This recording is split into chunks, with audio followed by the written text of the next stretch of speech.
The most dangerous lie ever sold to an American man was not a lie about politics. It was a lie about a number that sat in a folder, in a drawer, in the back of his mind every night for 20 years. His net worth.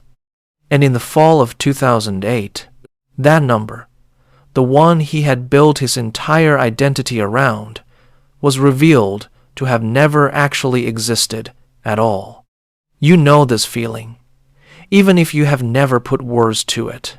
That quiet certainty that the ground beneath you is solid, right up until the moment somebody proves it was never anything but a floor made of paper. Let me tell you about a man named Robert. Robert is 58 years old. In the spring of 2008, he sat down and did what a responsible man does. He pulled his statements, his 401k, his home equity, his pension estimate from the company he had given 31 years of his life to. He added it up the way his father taught him to add things up, and he landed on a number just north of $800,000. He did not feel rich. He felt safe. There is a difference between those two words, and by the end of that year, Robert would understand the difference better than any professor could ever teach it to him. Robert did everything right. He never carried a balance on a credit card. He paid extra on his mortgage every single month for 11 years straight. He turned down the boat his brother-in-law bought. He turned down the second house at the lake. He looked at every temptation the last 20 years of American life put in front of him, and he said no, because he had built a plan, and the plan said that if he stayed the course, he would retire with dignity. By December of 2008, 67% of that $800,000 was gone, not spent, not stolen in the way a man can point to a thief. Simply gone the way smoke is gone, the way a number on a screen can just stop being true. Robert had done everything the system asked of him. The system, when the moment came, did not even bother to apologize. Here is the part nobody wants to say to a man your age, so I am going to say it to you directly right now. Your entire financial life has been built on a number that only means something if nobody ever asks it to prove itself. Your house is not worth what the appraisal says. It is worth what a stranger will actually hand you cash for. On the worst day of your life, in a market you do not control, your retirement account is not a vault. It is a receipt for a promise, and promises get broken every single time enough people need them kept at once. That is the trap. Not debt, not spending. The trap is believing that a number written down somewhere is the same thing as wealth you can actually put your hands on. 2008 did not happen because Americans were greedy. That is the story you were told, and it is a story designed to make you blame yourself instead of the machine. What actually happened started years earlier, with a decision made by men in rooms you were never invited into about what a house was allowed to be used for. For most of the 20th century, a house was a place you lived. It was shelter first, and an investment a distant second. Banks that wanted to lend against a home had to actually hold that loan, which meant they had every reason on earth to make sure the man across the desk from them could actually pay it back. That single fact, a lender keeping its own risk, kept the whole system honest for decades. The same way a man who has to eat what he cooks will always cook more carefully than a man who is serving someone else's dinner. Starting in the late 1990s and accelerating hard through the 2000s, that arrangement was quietly taken apart. Mortgages stopped being something a bank held. They became something a bank sold, packaged, sliced into pieces, and shipped off to investors who never met a single homeowner and never intended to. The moment the risk left the building, so did the caution. Loans went out to people with no proof of income, no proof of employment, sometimes no proof of anything at all beyond a signature, because the men writing those loans were never going to be the ones holding them. When the bill came due, think about what that actually means for a man like you, sitting where you are right now. The entire system had been quietly redesigned so that the people making the decisions were never the ones who had to live with the consequences. That is not an accident of bad luck. That is architecture. Somebody drew that blueprint on purpose, and they drew it that way because it made them extraordinarily wealthy, while the risk landed somewhere else entirely. It landed on Robert. It landed on his neighbors. It landed on men who had never taken out a bad loan in their life, because when the whole structure came down, it did not check who had been careful on the way down. By 2007, trillions of dollars in mortgage-backed securities built on loans that should never have existed were sitting inside pension funds, retirement accounts, and bank balance sheets across the entire country.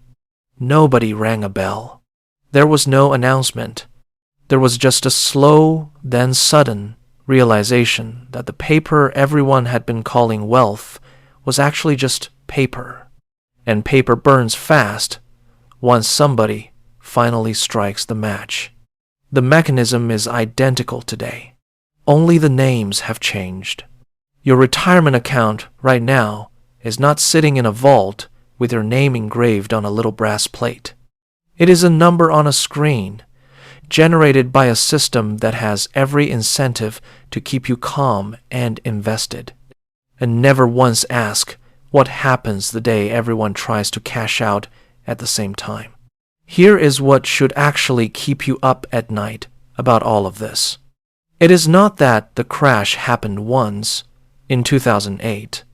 It is that the exact same architecture, banks selling off risk to people who never see it coming, is still standing today, fully intact, waiting for its next test. Let me tell you about a different kind of man, because Robert's story only proves half of it.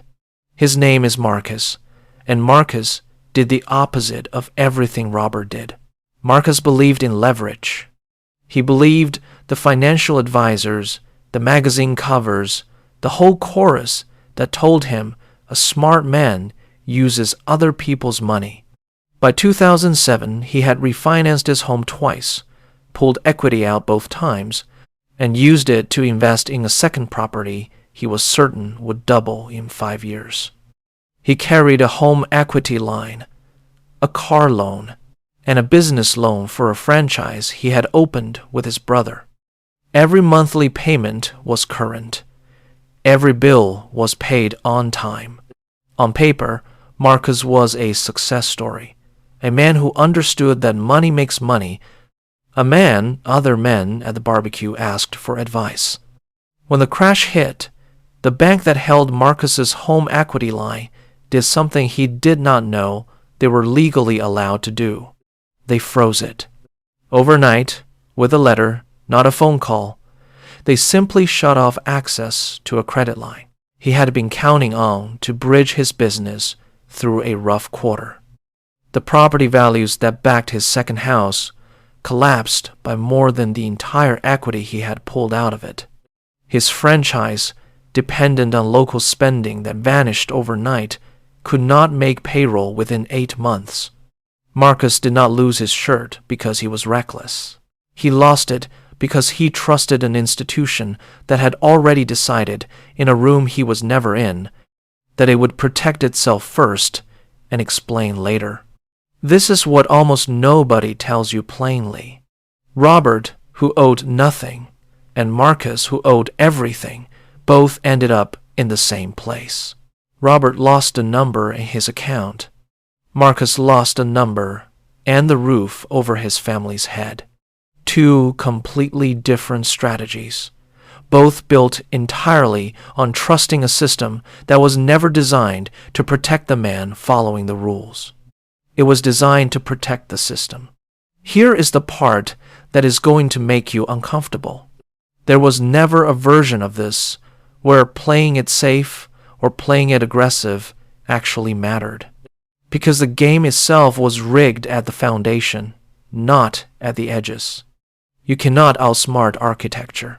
You can only decide whether you are going to keep building your life on top of it. Think about a casino for a second. And I do not mean that as an insult to you. I mean it as the clearest picture of how this actually works. A casino does not need every single hand to go its way. It only needs the math to favor the house over millions of hands across millions of players over a long enough time. The bank does not need every mortgage to be good. It needs enough of the losses to land on somebody else's balance sheet and enough of the profits to land on its own, and it will restructure the entire table if that is what protects the house edge. In 2008, the house edge got protected. The institutions that built the collapse received support to keep functioning. The men who trusted them, men like Robert and men like Marcus, received a lecture about personal responsibility and a foreclosure notice. That is not a conspiracy. Nobody needs a conspiracy when the incentives are already lined up that clean. It is simply engineering. And once you can see it as engineering instead of misfortune, you start to understand your own financial life completely differently. So what actually protects a man in a system built like this? Not paper wealth. Not a number on a screen that only means something if nobody ever tests it. What protects a man is what the system cannot freeze, cannot repossess, and cannot revalue overnight with a letter in the mail. Paid-off assets a bank has no lien against. Cash reserves sitting outside the investment machine entirely. Not earning much, but answering to nobody. Income that does not depend on a single employer's mercy or a single institution's good faith. Skills and relationships that exist whether or not any bank ever opens its doors tomorrow morning. None of that is exciting. None of that will ever be featured on a magazine cover next to a man standing in front of a boat. But it is the only kind of wealth that has ever actually survived contact with 2008, 1987, or whatever the next one turns out to be called.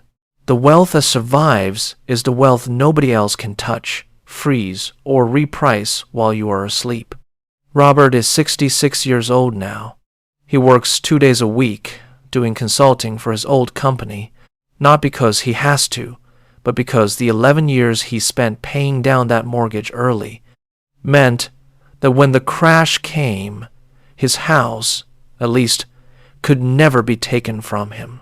He rebuilt slower than the stock market did.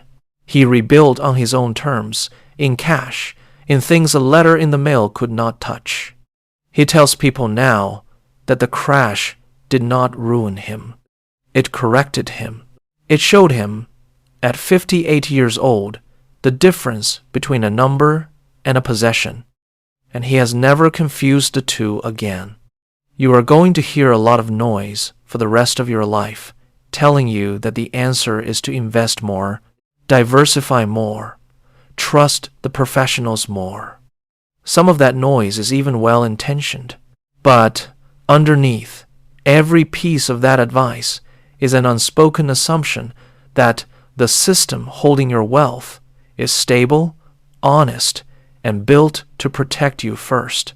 2008 proved that assumption wrong in the most expensive classroom in American history, and the tuition was paid by men exactly like you. The question you are actually being asked, underneath everything else in this story, is not what should you invest in next. It is what kind of man you want to be standing on when the next letter arrives in the mail. A man standing on paper, hoping the number holds. Or a man standing on ground he actually owns, the kind no bank, no market, and no crash can ever quietly reprice while he sleeps. Own what cannot be frozen. Hold what cannot be repossessed. Trust what does not depend on a stranger's good faith 3 states away. That is not fear. That is the only lesson 2008 was ever actually trying to teach you. And a man who needs nothing from the system is the only man the system cannot control.